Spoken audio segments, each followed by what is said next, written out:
皆さん、こんにちは。今日は、がの使い分けについて勉強します。日本語を楽しみながら勉強してください。使い分け方。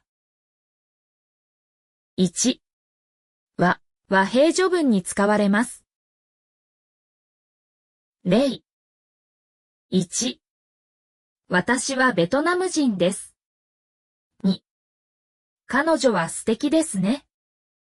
3、イナゴは稲田を飛んでいます。次。2、は完全な文に使われます。例。イナゴフライは美味しいわ。次。3、が主語に関する質問の答えに使われます。例。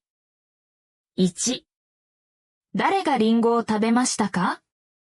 私がリンゴを食べました。2、誰がスイカちゃんですか？その子がスイカちゃんですよ。3、何がいいの？リンゴがいいよ。次。4、がは就職後に使われる。例。1、彼がしたこと。2、スイカちゃんが書いた手紙。3、彼女がくれたもの。